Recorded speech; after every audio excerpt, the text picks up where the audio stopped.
अब जैसा मैंने बताया था कि वर्क ट्रांसफ़र एक पाथ फंक्शन होता है, वैसे ही हीट भी एक पाथ फंक्शन होता है।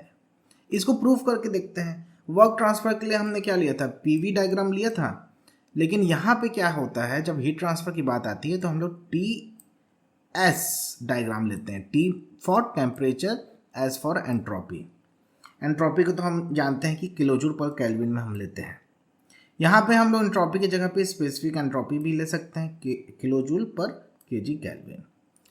अब देखिए पाथ फंक्शन क्या था, आप थोड़ा सा अगर रिकॉल करेंगे तो पाथ फंक्शन मतलब अगर कोई एक पैरामीटर है जिसकी वैल्यू उसने क्या पाथ अपनाया है उस पर डिपेंड करती है। जैसे मैंने आपके कैरियर के पॉइंट ऑफ व्यू से एग्जांपल दिया था कि आप जो सब्जेक्ट लेके पढ़ेंगे, इंजीनियरिंग में जो सब्जेक्ट लेके पढ़ेंगे जैसे कि, तो वो आपका एक कैरियर पाथ को डिफाइन करता है। तो आपका कैरियर भी एक पाथ फंक्शन ही हुआ। मतलब जो भी चीज़ पाथ के ऊपर डिपेंडेंट है उसको आप बोलेंगे पाथ फंक्शन।